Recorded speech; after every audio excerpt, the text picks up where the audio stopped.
swear I'm just gonna twirl right off the stage. They'll be like, oh, we knew it was gonna happen. Somebody help her out. How are you, Atlanta?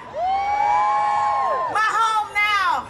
I'm from the 313, but Atlanta's my home now. All right? All right? Nice to see you all, these beautiful faces in the audience. I just want to thank you all for coming out. This is an amazing event with so many of you wanting to be entrepreneurs in the audience, correct? Yes. Raise your hand if you want to be an entrepreneur. Raise your hand if you want. Raise your hand if you only want to work for yourself. Raise your hand if you want to be your own boss. All right, look at these pretty girls. Wow. Or as you guys say, boss, right? So a lot of you guys know a little bit about me from being on The Real Housewives of Atlanta. Who are the Housewives fans in the audience? Yes. Thank you, my love. I love you back. So a lot of you know a little bit about me, but you don't know the whole thing because you see me on TV, little bits and pieces here and there, right? So you knew my lifelong journey at, how old am I? 40s, how old am I now? 48. You guys knew that I always wanted to be number one, married, and number two, have a child. So at 47 years old, I got them all, baby! I got it all! But that came when I didn't expect it, right? Because one of the things that I never did was give up hope. I never lost faith in that it will always happen for me one day. And I never settled. And I want you guys to know that I know you guys, some of you guys are in relationships, or even if it just comes to business where you get a lot of no's all the time. You get doors shut in your face all the time. And you're wondering, what are you doing wrong? Why aren't you getting your dreams to come true? Why aren't you getting what your heart's desire? So you want to know, well, why isn't it happening for me? Well, sometimes your journey is your journey. And no one can tell you what time it is for things to happen for you. If it's for you, it will be for you. When God intends in His time for you. So don't ever give up thinking that, okay, well, I'm 25, and then when you're 30, and then you're 35, you're like, well, it hasn't happened for me. But guess what? It will happen. You just have to never give up faith in that. So I'm going to walk back a little bit about my story. So I grew up in Detroit, Michigan, and I was born, I grew up in Detroit, and I was born to parents that were teenagers, right? They were 15, 16, 17 years old when they had me. When I look back now, having a child at 47, I keep forgetting the age I had. It seems like forever ago.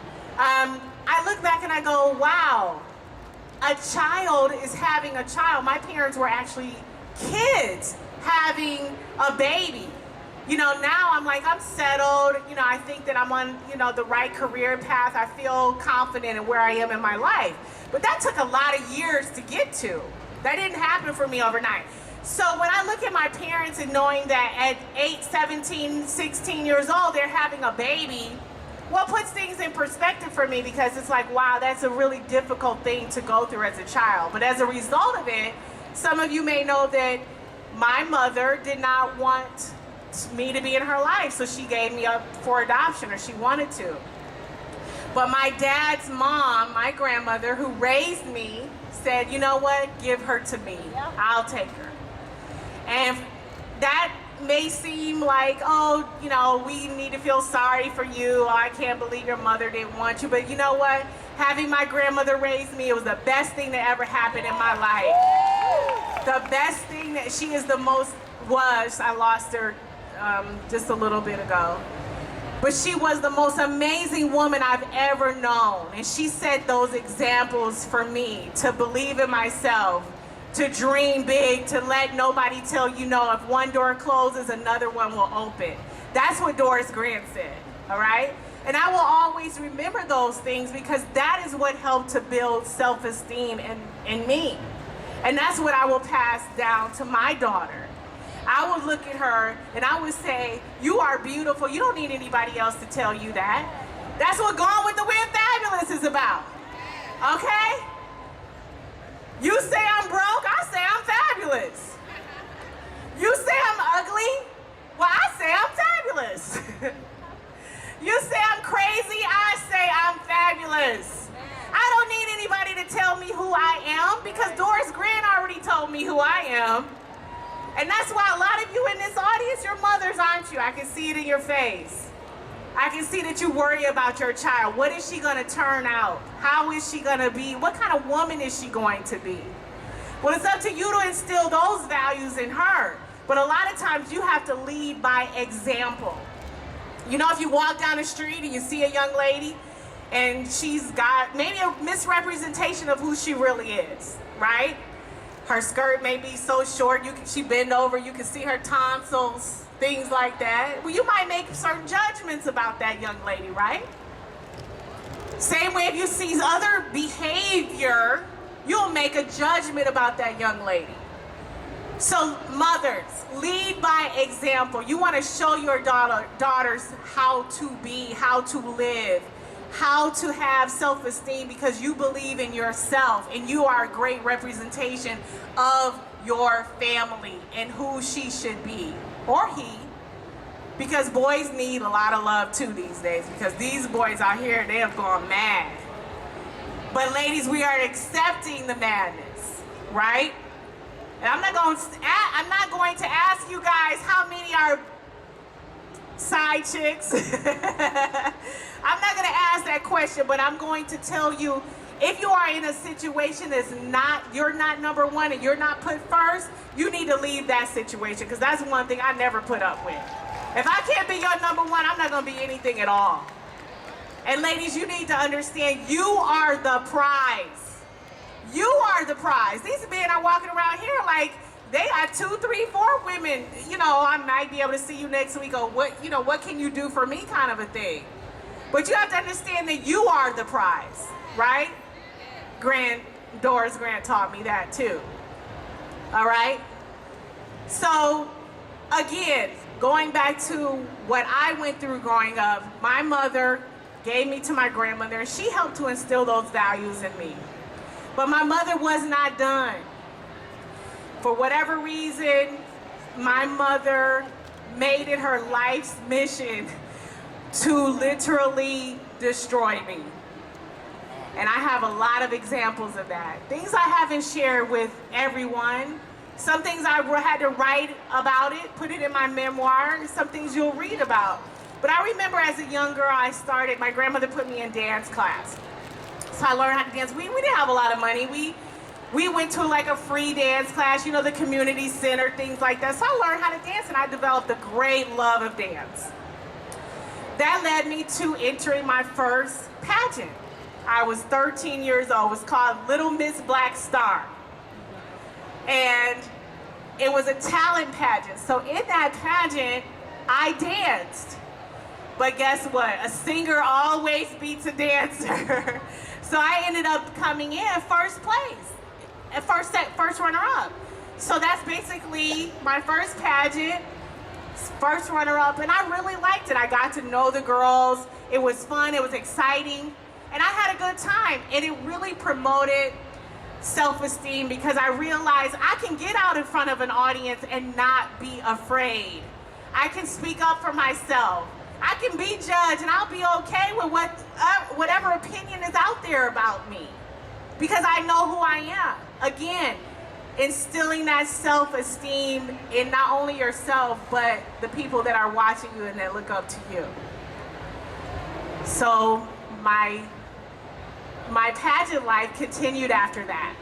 I entered another pageant I think it was called Miss Black World Michigan. And I ended up winning that pageant. So my second pageant, I actually won. Again, the first pageant was a talent pageant. They didn't care about how you looked. They didn't care, you know, how tall you were, what size you were, anything like that. It was a talent pageant. So the next pageant I won, I was so excited because this was like something I initially took on as a hobby, and it was so much fun for me. And to win and to be a representation of, you know, a young woman competing out there, having grace and style and elegance and self-esteem is what it really taught me. So I got a phone call one day. And the pageant director, the person who owns the pageant, called me and said, I got a strange phone call today. And I said, well, what was it about? She told me my mother called her. Now, I've never spoken to my mother since since I've been alive. I've tried to reach out to her over the years. Since, I don't know, the last time was, what, 5 years ago? I think you guys watched that play out. You know how that ended for me. It wasn't good, but it was good in a way because it created a finality to my relationship with her. And I needed that closure. But at 13 years old, my mother made that phone call to this pageant director and told her, you need to take that crown away from her. She doesn't deserve it. You know what she is? She went to badmouth me, talk about me. Now, this is a woman who's never, ever said hello to me in her entire life. I would be in the room with them meaning my family. My mother would come over. She would speak to everyone in the room. Her mother, her father, her brother, her sister, her cousins, my niece, her nieces, nephews, her nieces, nephews. She would speak to everybody in the room. But she would look at me and look away. And she would never acknowledge that I was sitting right there. So her gaze never met mine. She would just pan across. She would talk to other people, talk to this person here. But a little girl, 5 years old, 7 years old, 12 years old, 20 years old, she would never acknowledge. So we all know how cruel that is. When I think about my daughter, now, and thinking about how cruel you have to be to look at a child that has nothing to do with this life, who is just happy to be there, and for you to be their mother and intentionally ignore that person, to intentionally try to harm or cause detriment to their lives. And you have to think, well, what kind of monster could that be? And when I look at my daughter's eyes now, I think I would never let that happen to you. No one would ever mistreat you, because Doris Grant taught me better than that, not my mother.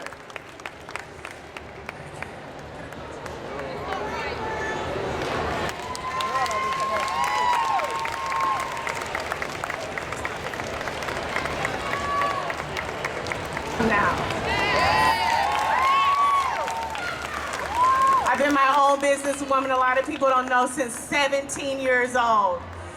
From that pageant, I got other opportunities to model. I got contracts that were 6 figures at 17 years old, and I became incorporated. From there, I modeled. I was in Ebony magazine, Essence magazine. I wasn't even 21. I entered Miss Michigan eventually, after winning other pageants, and I lost 3 times. And on the 4th try, I won. Because why? Doris Grant told me never give up. Believe in yourself. So from Miss Michigan, I went on to Miss USA. And I became the 2nd black woman to wear that crown. And then on to Miss Universe. I didn't win that one. But I was a runner-up. So what I'm trying to say is, I know everybody has a lot of issues that they're dealing with. I'm not the only one. Everybody in this audience has a story.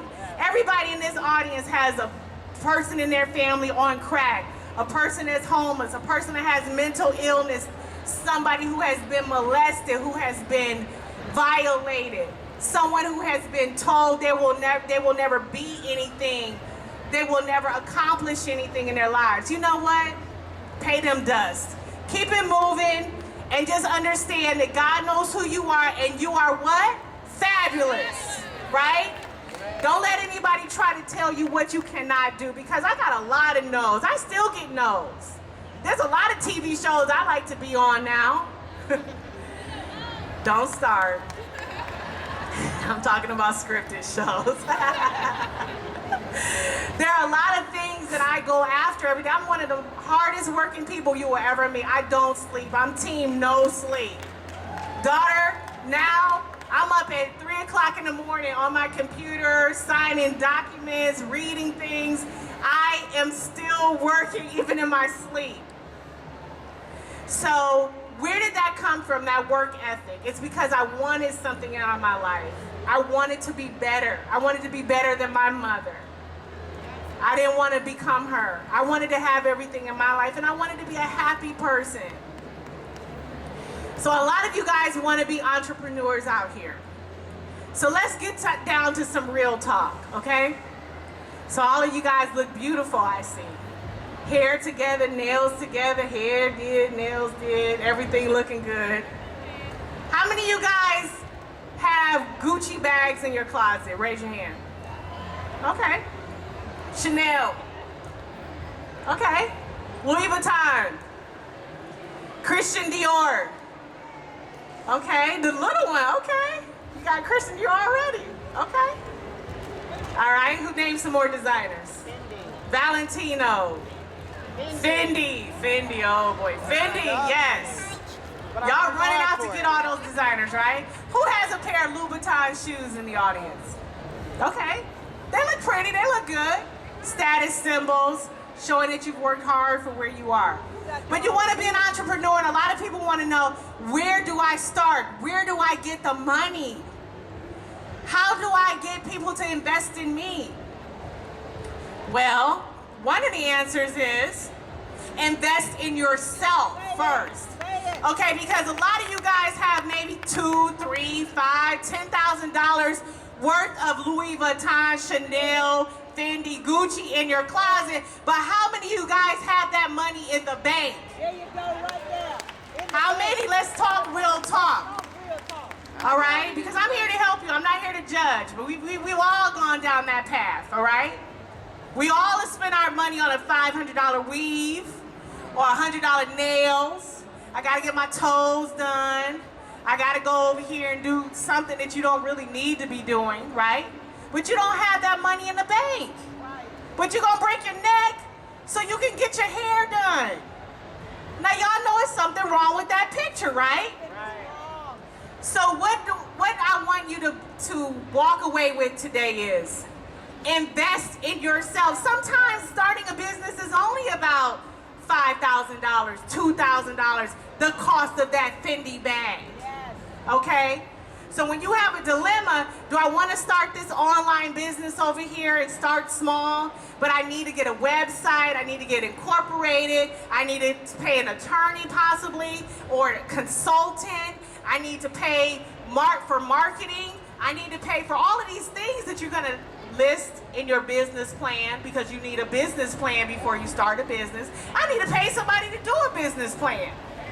So that $200 or $1, whatever the special is on the bundles today, I'm not going to buy those bundles. I'm going to put it over here in my Invest in Me fund. Okay?